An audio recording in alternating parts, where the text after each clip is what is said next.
The Peasants' Revolt was a rebellion against Egyptian conscription and taxation policies in Palestine. It was a collective reaction to the gradual elimination of the unofficial rights and privileges previously enjoyed by the various societal groups in the region under Ottoman rule. While the local peasantry constituted the bulk of the rebel forces, urban notables and Bedouin tribes also formed an integral part of the revolt. As part of Muhammad Ali's modernization policies, Ibrahim Pasha, the Egyptian governor of the Levant, issued conscription orders for a fifth of all Muslim males of fighting age. Encouraged by rural Sheikh Kashim al-Ahmad, the urban notables of Nablus, Hebron and the Jerusalem-Jaffa area did not carry out Ibrahim Pasha's orders to conscript, disarm and tax the local peasantry. The religious notables of Safad followed suit. Kashim and other local leaders rallied the kinsmen and revolted against the authorities in May 1834, taking control of several towns. While the core of the fighting was in the central mountain regions of Palestine, the revolt also spread to the Galilee, Gaza and parts of Transjordan. Jerusalem was briefly captured by the rebels and plundered. Faced with the superior firepower and organization of Ibrahim Pasha's troops, the rebels were defeated in Jabal Nablus, Jerusalem and the coastal plain before the final defeat in Hebron, which was leveled. Afterward, Ibrahim Pasha's troops pursued and captured Kashim in Al-Kari, which was also leveled.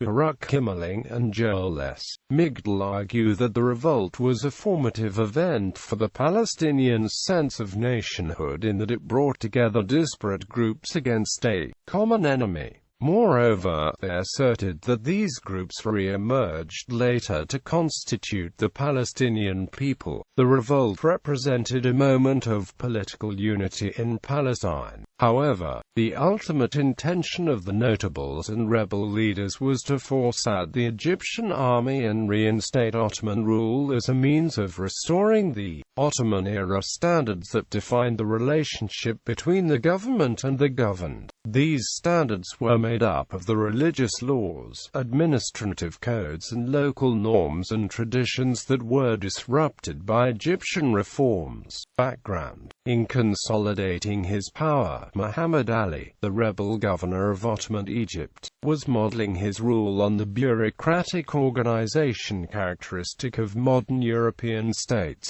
Like earlier rulers of Egypt, Muhammad Ali desired to exercise control over Greater Syria, both for its strategic value and for its natural resources. In addition to its abundant natural resources, Syria also had a prospering international trading community with well-developed markets. In addition, in Ali's strategy, Syria would serve as a captive market for goods being produced in Egypt. Moreover, the extension of Egyptian control over Syria was sought because it would serve as a buffer state between Egypt and the Ottoman Sultan in Constantinople. Ali was attempting to become independent of the Ottoman Empire. A new fleet and army was raised and built under Ali's leadership, and on the 31st of October 1831, his son Ibrahim Pasha launched an invasion of Syria, which initiated the First Egyptian-Ottoman War. For the sake of international appearances, the pretext for the expedition was a quarrel with Abdul Pasha of Acre. Ali alleged that 6,000 Falahan had fled to Acre to escape the Egyptian draft, corvée and taxes, and he demanded the return. Ibrahim Pasha advanced through Palestine, occupying Haifa in December 1831, and then using the city as his primary military base. Events preceding the revolt, Egyptian economic and political policies alienated four broad and influential factions in Palestine, namely the Effendi of Jerusalem, the bulk of the major clans in Jebel Nablus, the clans of the Jerusalem hinterland, and the Bedouin tribes in the areas of Hebron and Bethlehem. In late 1832, Qasim al-Ahmad, leader of the Qasim clan and the chief of the Nahir of Jamaran in Jebel Nablus, was dismissed by Ibrahim Pasha from his additional post of Mutasalim of Jerusalem after having served a few months in that office. The official reasoning for Qasim's dismissal was his advanced age. He was replaced by his son Muhammad al-Qasim, who was consequently removed from the more powerful post of Mutasalim of Nablus.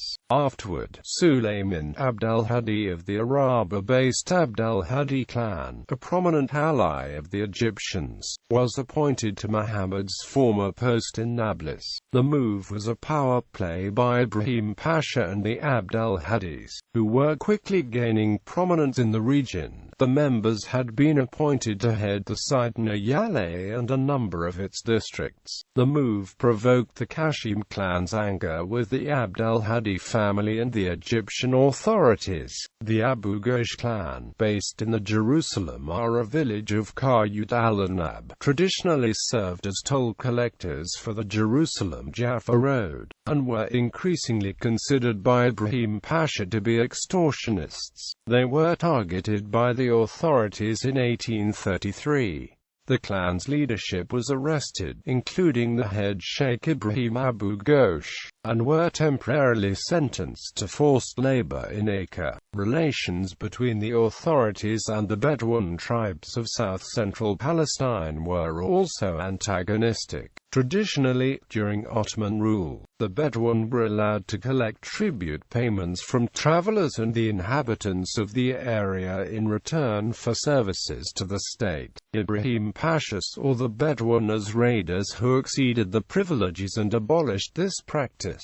He also imposed additional conditions on the Bedouin, primarily the requirement of transporting grain for Egyptian troops in return for the right to graze livestock. In 1833, the Jura-based Amra tribe of the Hebron Hills, which was headed by Isa Amra and Abdul Rahman Amra, were subject to a military campaign by Ibrahim Pasha. The Abu Ghosh, the Ras-Kaka-based Simhan clan, and the Amra tribe were essentially at war with the Egyptians. The imposition of new taxation categories that were a departure from both secular Ottoman law and the traditionally accepted Islamic law drew local Muslim anger at the authorities. However, the principal point of contention between the authorities and the notables of Jerusalem and Nablus was the conscription order by Ibrahim Pasha on the 25th of April 1834.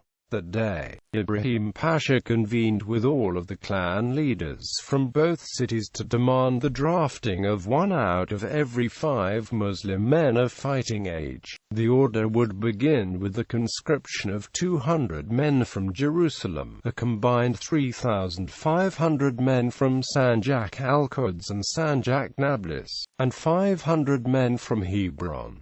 By May 1834, the only prominent ally of the Egyptians in Palestine was the Abdul Hadi clan. According to a chronicled account, during the meeting, Ibrahim Pasha attempted to address the reluctance of the notables in sending the kinsmen and peasants to the army, asking that as Muslims at war with Christian nations, is it not necessarily for us to have a big standing army? The notables replied in the affirmative, but asserted that the men were already trained in the art of war and like the generations before them, they would willingly shed blood for the fatherland and defend the country from the enemies of our religion. Ibrahim Pasha countered that the fighters would need to be professionally trained, telling them war is not the place for a herd of useless men.